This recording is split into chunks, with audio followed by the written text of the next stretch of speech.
Hello and welcome to another jungle coaching, and in this one we have a gold Nocturne versus a gold Evelynn and a ward. The good ward, because we placed that at 50 seconds before we go back to base and get a scanner. Now is the scanner good against the farming jungler?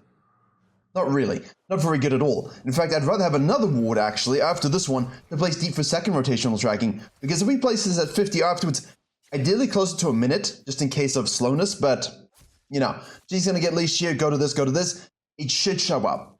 Now, the downside to this, obviously, is that you might have laners and junglers watching the entrances, protecting, and you get killed. So, do remember, go late, go patiently, and go cautiously. We're going to go red into Krugs here for ourselves. We have here Nautilus and Samira versus Sivir Yuumi. Someone playing Yuumi in the current stage should be a straight-up bannable offense. Remember, you're watching this right now. You're watching the heals, the flashes, the ignites, everything. You are seeing that they are now summonerless and maidenless from that stupid engage that they had there. We'll go to our Raptors, and you keep your eyes here. Tristana mid can be very, very, very good. We see her perfectly, so we now have the cross timer. Very good ward by our Nocturne. This is actually someone in the boot camp, having a lot of success climbing, and has got some good practices. I love this. LeBlanc. Bottom lane gets a kill. I love the concept now. Execution, let's have a look here. Excellent bait. We're going to queue to get the movement speed. We don't hit it on the Tristana, but the chains of destiny do go forth. So this is exquisite by the Nocturne. Good game planning. Virkayu.gg's comprehensive courses will give you all of the up-to-date information you need to climb on your MMR. This is all in addition to our powerful one-on-one coaching and access to the coaching VOD library. And for those of you who want to escape the elo that you're in, because obviously, let's face it, you want the next step, the Jungle Improvement PDF has been released on my site for absolute free. 37 pages of jungle terminology, exercises, and tips to help you carry, win, and climb, take your potential and convert it into reality. You know why? I love ganking for this champion right here. LeBlanc is one of the best champions in the world to gank because that chains is a guaranteed stun if they've already used their mobility or their flash. Now, she has to hit it, granted, but obviously that's something we're aware of. Now, what could we have done afterwards as an alternative strategy, given a bottom lane had Giga Fisted their bottom lane? Hey, invade and kill. Downside to this, LeBlanc low, Tristana respawning, their bottom lane respawning, everyone will be collapsing in on us if we were to go for this. They're resetting, she's basically just chilling in this lane. We probably should have helped her shove it so she could reset. Then we could cut up, maybe dive this. We could have cut up like this maybe. Gank top lane, and then fall back down to the blue side and the top scuttle. Those are the preferred alternatives, I think, to just kind of leaving it and then moving in, because now Tristana can all in the LeBlanc again, unless we are intentionally baiting this out to repeat gank, but I don't think gold mid lane is attracting that kind of stuff. The LeBlanc would have preferred to get the kill, shove, reset, get Dark Seal, get an amp tome, get a little bit of something that she can snowball, and then you repeat gank, right? Evelynn shows bottom lane here, takes this to 28. That is a Scuttle Crab. We've ganked it and basically done exactly the same thing as the Evelynn, minus what, 10 seconds? Very good. Evelynn, not so good. Now, is Evelynn crossing behind to try and scuttle? Or is she trying to wait for the LeBlanc to kind of go in and do the same thing? Excellent repeat gank from the Nocturne here. We hit the Q this time. She's got the rocket jump. We put our tether in the right position to get the fear as we flash with her. Very good, very nice. So this is beautifully done. Right, beautifully done from this gold jungler. This is the kind of stuff that will get you platinum. I don't really have anything constructive to say other than if you're Evelynn, this is baseline, boring, and gonna coin flip results. Because you see here, their bottom lane, from Evelynn's perspective, is dying. They're losing. So Yuumi Sivir versus an all-in lane. Your Nocturne has said, look, I'm gonna get leashed, right? Go mid lane, get this gank off, take my blue side, take the top skull and repeat again, because I know you started top going down. If we knew that everyone was going in the same direction, we could adjust. Evelynn obviously decides, hey, 3-2-1 rule. I need to get at least 6 ganks off in the early game here. Nocturne says, yep, me too. But Nocturne's already done his two ganks in the mid lane, so he's done. Now we can focus on 3 ganks here, 1 gank here, or we can swap it over and maybe just do 3 ganks mid lane, 2 ganks bot lane, and 1 gank top lane. So there's a lot of variety that we could do in terms of how we execute this jungle 3-2-1 rule.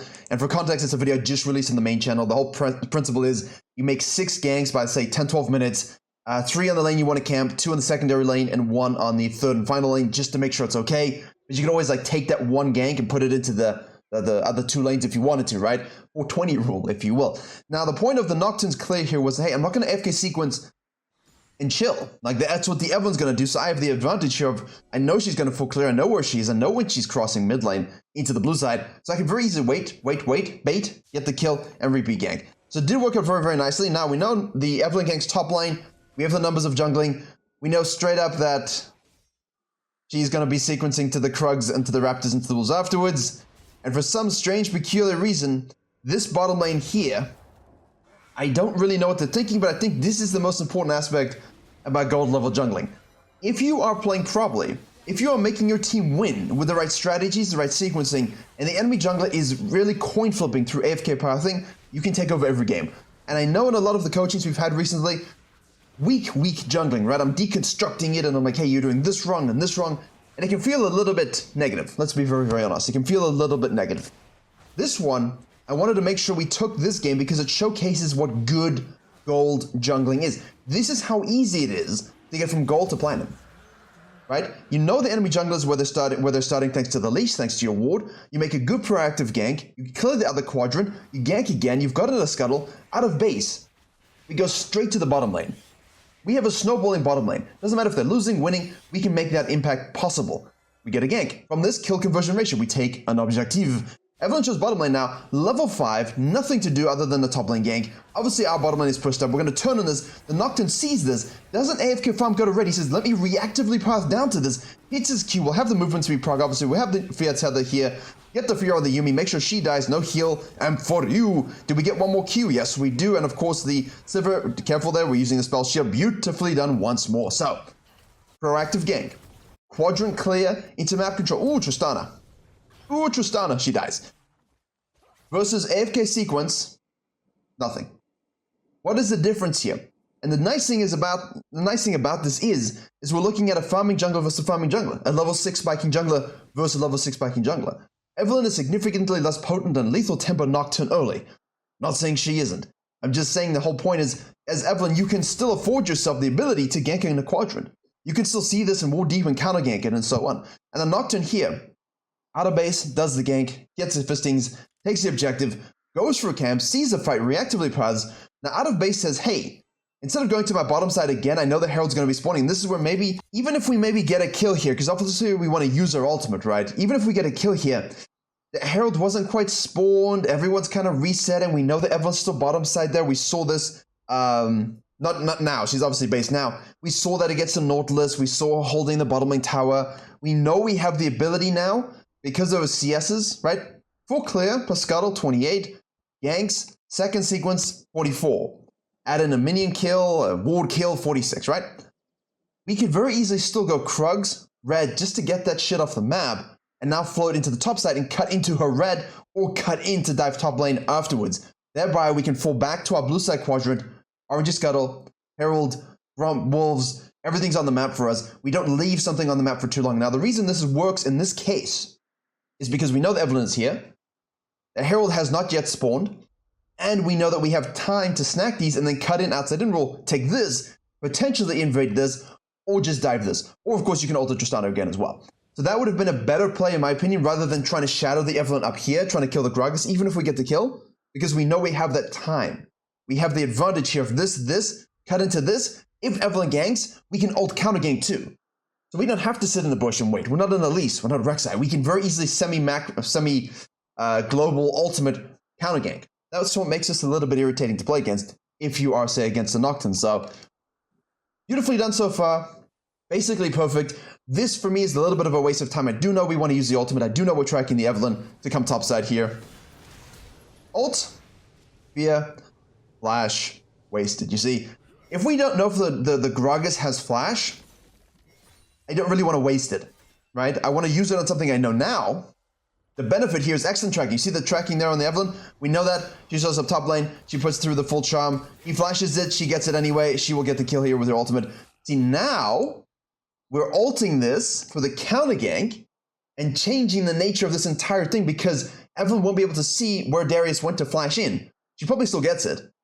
But we'll 100% kill the Gragas, who most likely would have used his flash for an engage here, and then we can turn and kill the Evelynn. So the counter gank, even if we get it here now, is irrelevant. This is what the continued pressure allows us to do. As soon as we let up even 20 to 30 seconds and waste a little bit of time, it cost us in terms of our overall map impact. So we will rotate here, but when we say, okay, look, she's 6, I'm 6. She's now up 6 CS, gets a kill, gets an assist. Yes, I'm winning this game, but if I just did Krugs, red, top scuttle, Evelynn shows up, I just ult to counter gank. If Evelynn doesn't show up, hey, let me go and see where you are, and maybe just kill you 1v1. Then I can fall back to Herald, fall back to my blue side, reset, go to the bottom side, use the Herald, snowball that 5 plates, get into a blue side jungle, right?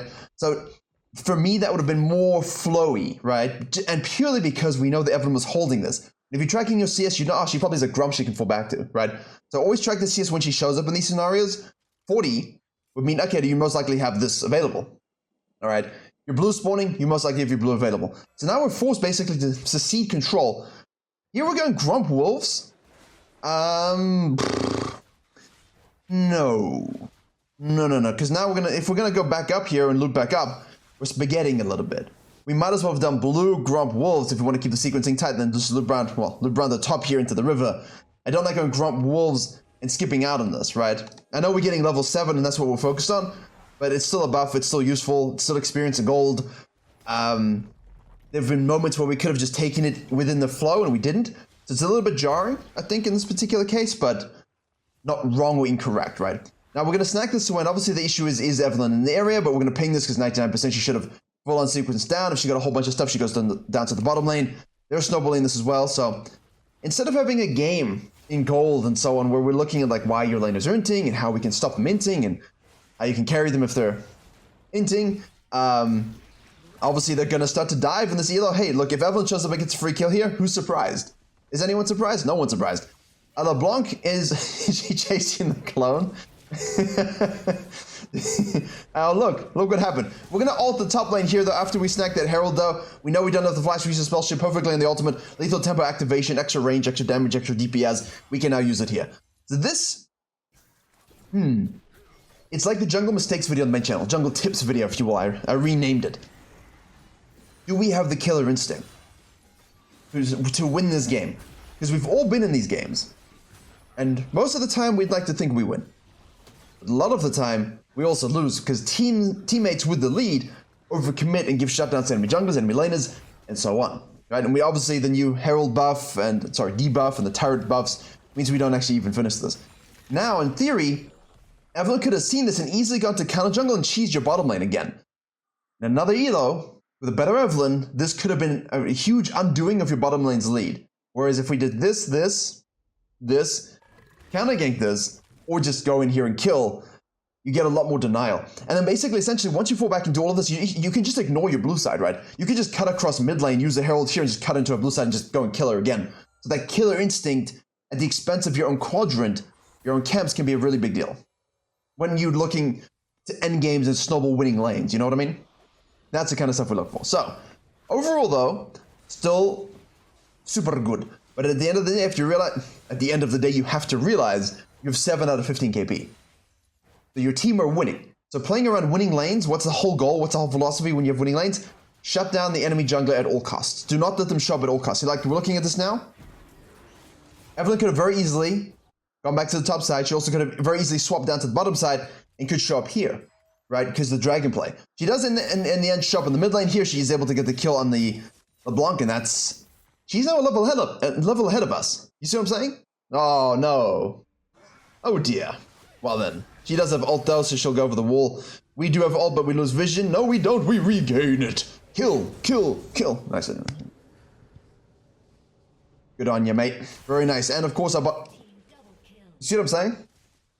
Volatile. Volatile, volatile, volatile. The Evelynn was a level ahead of us. We still had more gold cash money, right? 5-7 to 5... Actually, that's a little closer than I thought. Not gonna lie to you.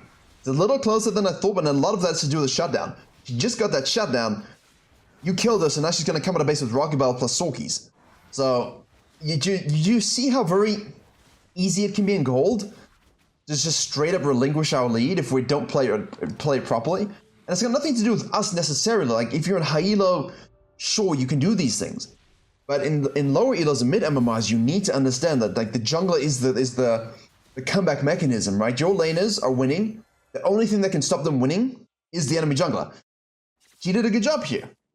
Darius will overcommit, Darius will overpush, and she must collapse and kill. What are we doing in the meantime? We have not gotten in her jungle enough. We have not used this cut here to say, look, my blue side's there always if I need it.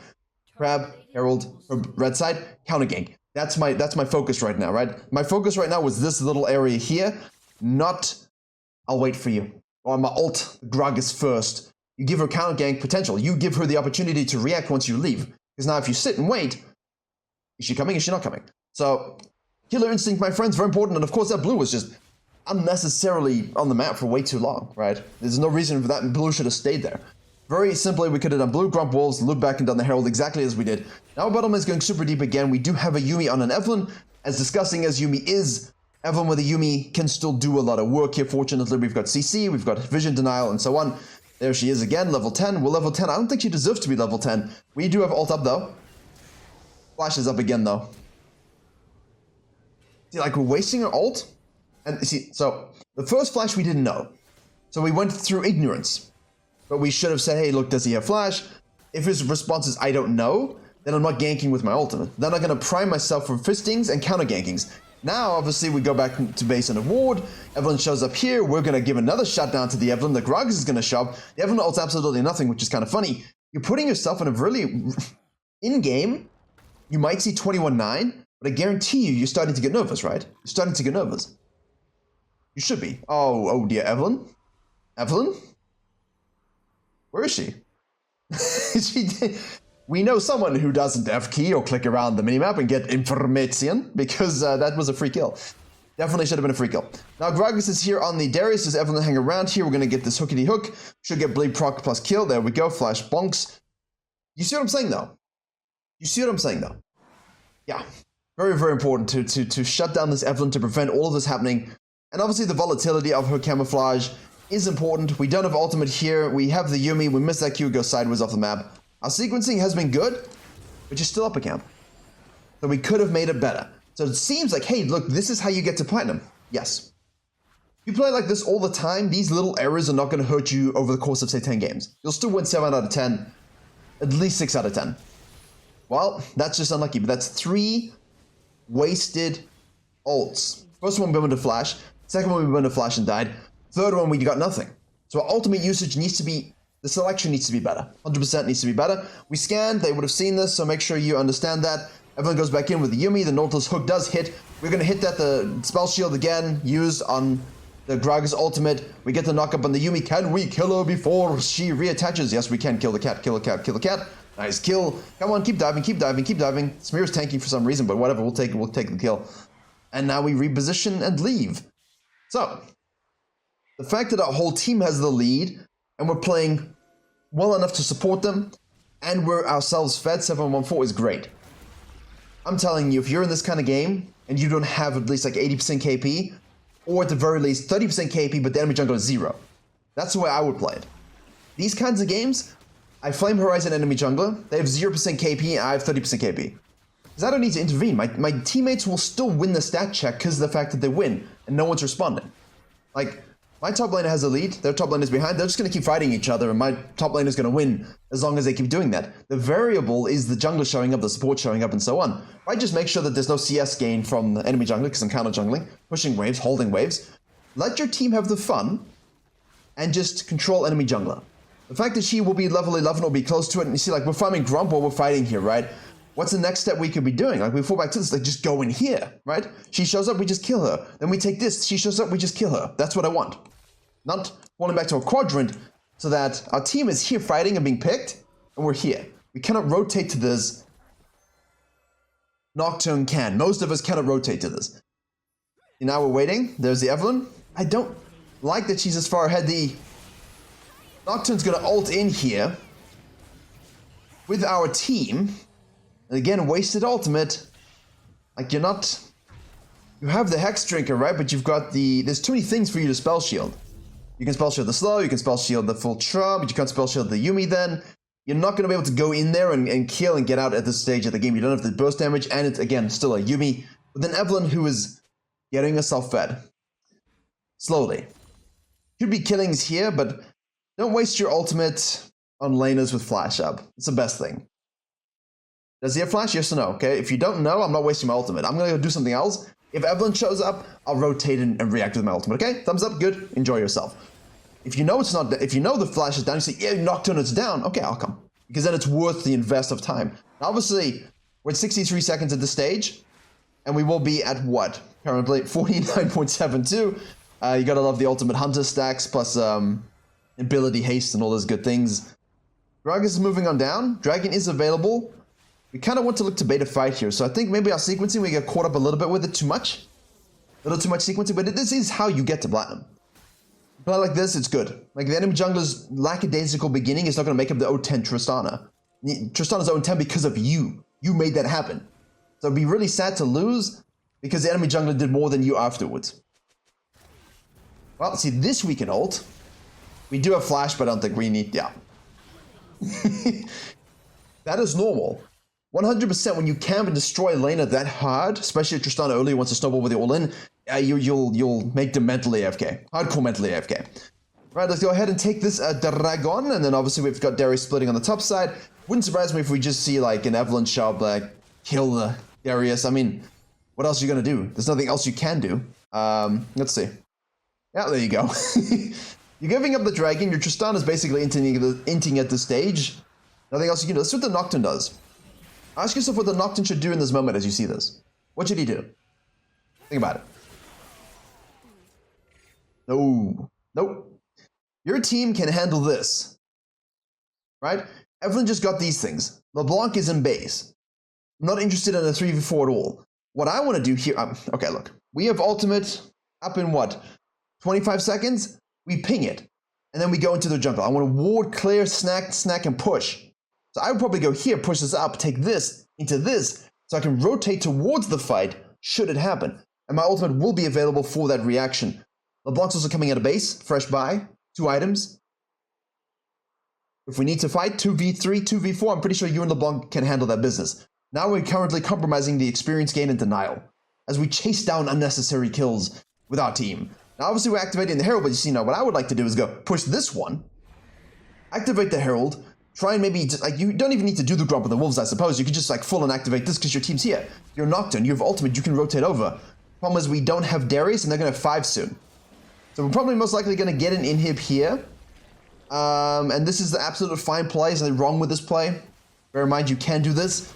But again, I'm always thinking about macro pressure overall and avoiding numbers disadvantages. Now here it works out because the enemy team is just, I think they kind of tilted off the face of the earth. But typically, this into this means your team can kind of siege it, force rotations, and then cut down, and then you have a Herald push here, and maybe we can get 2 inhibs. So my whole thing is, why take 1 when we can take 2? Hopefully you follow why. There is no TP as well. Now we're overstaying, we're out of mana, now they're all respawning. Samira's low, she's gonna tick boom maybe. We have the chase down. You see, this is what I want to avoid. Don't want anything to do with this nonsense. Much rather would have pushed this down, forced double decisions from their team, ult into the fight that's necessary, fall back down, take this, back to base, and now of course you have all your camps available, 2 waves pushed up mid and bot lane, and you guys can just go and do this, right? So macro-wise, that's what I'd be thinking personally. Would I be doing this with Nocturne? 100%. Would I be doing this with anyone? Probably. It's a bit more selfish jungling. As I said, lower KP gaming, but 10 CS mid flame horizon. Just rotate as you need, right? So that's probably the better way for me to kind of execute the finish at a high level. But hey, this is a great game. Great game. But the fact that we're 9-1-5 out of 34 kills and the Evelynn's only down basically 1 camp says to me that this is a bit of a laner gap, and of course Tristana's just completely out of it. Like, she can't do anything. She's an ADC against a Nocturne with no peel, and she got camped and yanked, right? So that's absolutely fine. But you can see in another universe, where even if your team won like this early and you supported it, what if they started inting? What if they started throwing? What would you be doing about it? And I feel like we completely lack the killer instinct on the enemy jungler. We're benefiting from the fact that their mid lane is completely tilted. And of course, they're benefiting from the fact that it's an Evelynn Yuumi, but still. You know what I mean? These are the things that I think about when I do my own VOD reviews, in winning games specifically. But if you plan to play like this, typically you'll... Perfect early game gold jungling, 100%. Just make sure you see it through to the mid and the late game, and you should be absolutely good to go. What are we at now? 23 minutes. Baron, push. Evelynn shows up with the Yuumi. We flash out to avoid the stunnage. Now again, like no bottom lane pressure whatsoever, so again, we're just coin flipping on the fact that we have mid lane pressure. I think we have enough of a lead. We don't need the third lane. Like, we can just do this, yeah. See, I wanted to do this earlier, so that we could actually have 2-wave pressure. Take the Baron, and now everyone's here. You've got mid and bot kind of pushing in, and everyone's here, so it's just a way of guaranteeing the macro, but beautiful early game. Lacking in the killer instinct, missed 1 rotation. Evelynn benefited from the gold lanerness of the situation, which is always the the scary thing when you're in the silo. Evelynn goes in, gets the kill in the Samira. LeBlanc says, yo, what's up? We're gonna get this done. She dies, and Nautilus hook. That poor Tristana and Silverman, 1 in 15. You made that happen, right? Okay, well, their bottom lane did a good job. No doubt. No doubt. But you shattered, you got dragons, you were there a few times. But a good example of, hey, I did a good job, but I didn't quite suppress the enemy jungler enough. My laners did a nice job as well. If they didn't, what would the outcome have been? So, really good to reconcile these ideas together when you're looking to improve in gold and to get into platinum, because it's never always, hey, this was a perfect game, there's nothing to improve. There's always something to improve. And as always, I hope you enjoyed and learned something. Please do like, share, and comment if you did. We are doing very well on this channel. I hope you guys are enjoying the free informations and the way we're structuring this. So, thank you very much for watching, and as always, I will see you all in the next coaching.